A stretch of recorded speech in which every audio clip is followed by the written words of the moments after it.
Hello, how are you? It's been a long time since I went live, but I thought I would today because I've been needing to, been wanting to. There is something on my mind that I wanted to share, and I thought, as opposed to spending the fucking time to make a reel, let me just come and talk about it. And I wanted to talk today about seasonal depression. I'm going to hop right into this. Hopefully folks join. If they don't, they don't. I just want to jump on into this and yeah, we'll see what happens. But I wanted to talk about seasonal depression. I have been really open and honest over the years about my mental health challenges in general, but specifically around this time of the year.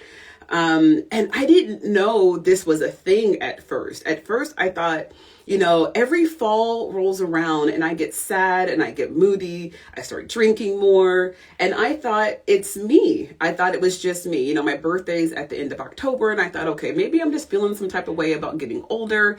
But for years and years and years, I was, doing this. And I didn't know this was a thing until I talked to a mental health professional who told me, no, there's a real such thing as seasonal depression. It's called SAD, actually, believe it or not, SAD, S-A-D, seasonal affective disorder. Hey, Monty.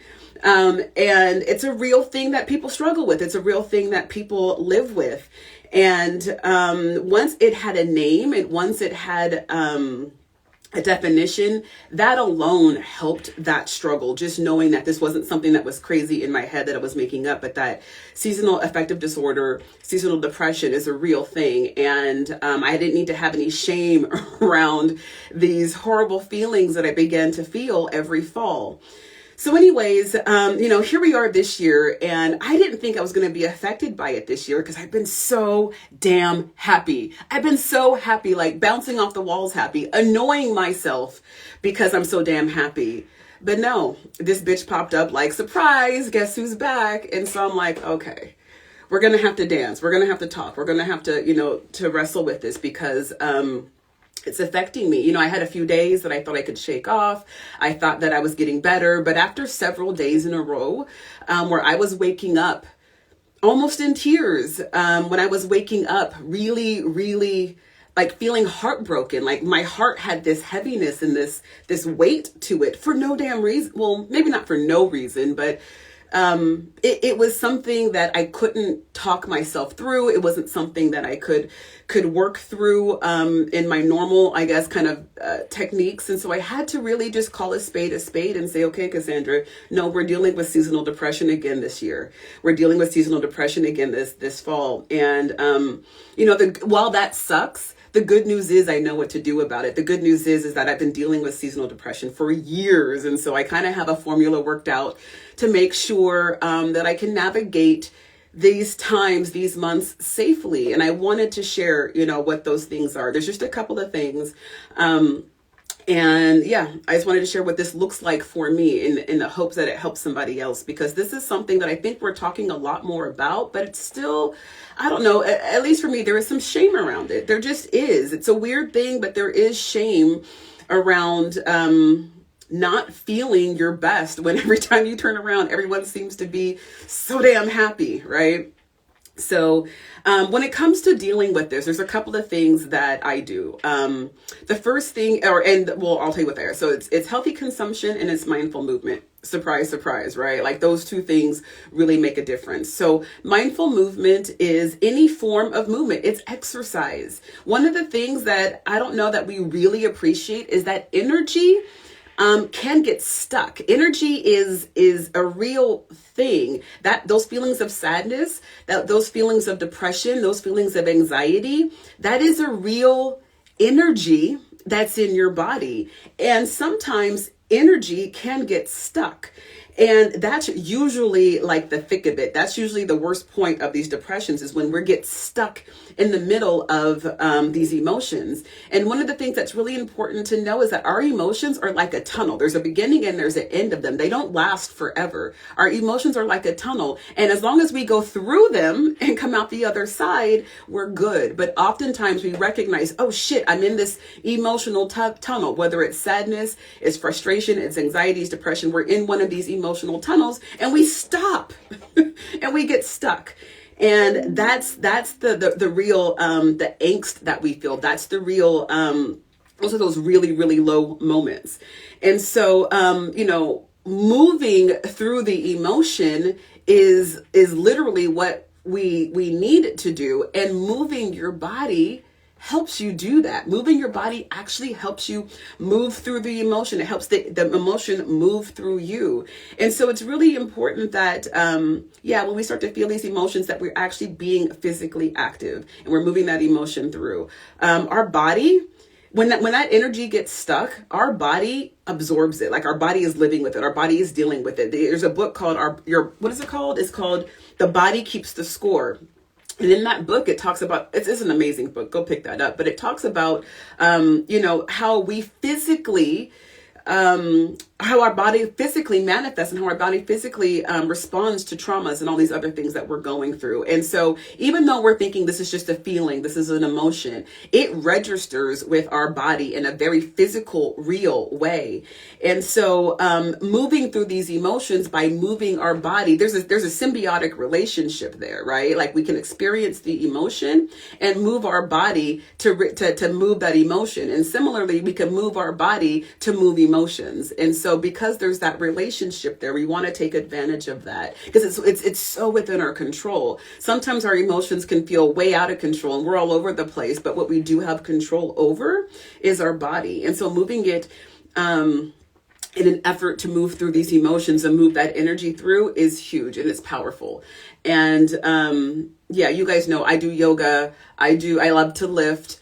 And so those are two things that I can highly recommend. They're a nice yin and yang because with the lifting, it can be more aggressive. It can be more assertive. You can really put a lot of oomph into it. You can put a lot of that anger energy. If you're on that end of the spectrum, you can put a lot of that into your lifting and you can walk out of the gym feeling like you've left that anger behind. And so I really love it for that reason. And yoga is a completely different sort of strength that you use, but it is a strength, but I liken it more to an emotional or spiritual strength. It's really where, the body and the spirit come together and have a meeting of minds and a meeting of energies, and it feels amazing. And so I recommend lifting and yoga, but any sort of movement during this time is going to be huge for you. So I can't stress enough the importance of movement anytime you're feeling any of these negative energies and suffering with any form of depression or anxiety or all of that moodiness. And so the second thing, though, is healthy consumption. And healthy consumption definitely includes what you eat. So you want to pay attention to what you're eating because you guys have heard me talk about for years that there's a real transfer of energy of food, right? So the food that we eat transfers its energy to us when we consume it. That's where that saying comes from. You are what you eat. And so when you're experiencing seasonal depression, really making sure that you're eating foods that are going to transfer good energy to you, right? I just so happen to have, my green juice sitting here. You guys know I'm huge on green drinks, green juice, green smoothie, because plants literally carry sun energy. That's what photosynthesis is. And plants carry that sun energy. And so when we then eat plants, when we eat greens, when we eat fruits and vegetables, that sun energy then is literally being transferred to us. And that it really was a lifesaver for me when I was in some of my darkest days. Like I made sure that I had 2 green drinks a day because I really needed that infusion of positive energy into my body. And it really, really saved me. It really did. Like that's no joke. It really, really saved me. So I can't speak highly enough of doing green drinks, but I mean, just getting anything, any foods that are going to transfer that positive energy. Now, I'm not saying that you have to stop eating the other stuff, but just be mindful. Just be aware that everything you eat transfers its energy to you. So I just heard a nutritionist actually talking about someone asking her whether or not they could eat Taco Bell every day. And from her standpoint of being a nutritionist and intuitive eating and diet culture, she was saying, yes, it's fine. Go to Taco Bell every single day, eat your taco, enjoy it. And I'm not here to debate whether or not that's true. I would just ask you if that's your thought process, I would just add, and give thought to what kind of energy that Taco Bell Crunch Wrap Supreme is transferring to you, and whether or not it's going to fill you with the energy that you need and want to feel, regardless of whether or not it makes you gain weight. I mean, I don't know how many calories it is, what the macros are on it. Yeah, sure. Pay attention to that. But I think above and beyond that is, how does it make you feel? What is that input into your body doing for you or not, right? So just especially during this time of the year, eating foods that are going to fill you with good energy. And then healthy consumption also includes media, though. We can't escape like all of the digitalness of our world, and making sure that we're being mindful of the kind of media that we're consuming, right? So, one of the things that I'm doing, it takes a little bit, it takes a few days, but I'm doing a total social media timeline cleanse and going through and making sure that I'm only paying attention to the accounts that make me feel good. And I'm not only ignoring or unfollowing. Oh my goodness, I just went dark. I just realized I'm sitting in the total dark here. Let me turn this on. Is that better? Okay.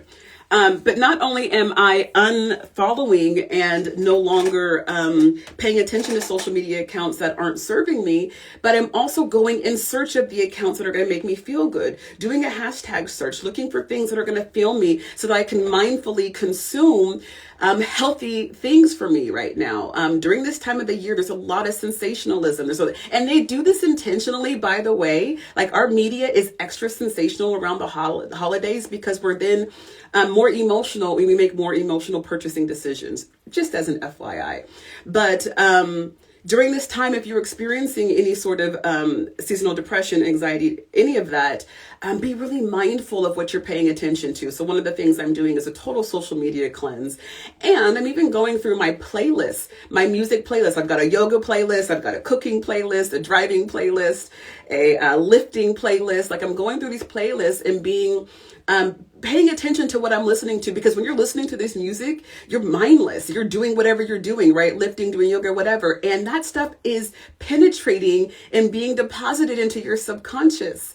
And so because of that, in my conscious mind, I'm going through and being really, really mindful about what I'm consuming in terms of music.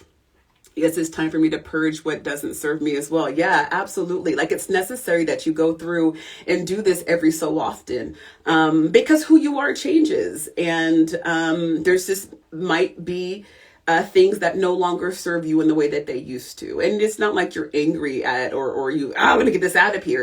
It served you well at some point. So with love and tenderness and kindness, you just, gently discard whatever that thing is that no longer serves you. But in any case, those are the things that I'm doing right now to kind of build myself up and help me feel better about just the moodiness that comes over me every fall and winter, and reminding myself that this is seasonal, right? That more than likely come spring, I'm going to feel like my fabulous self again. But right now, I don't feel my best, and that's okay.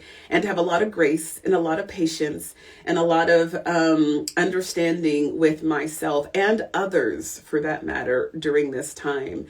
And that, it's seasonal and seasons change, and what I'm going through right now does not define me.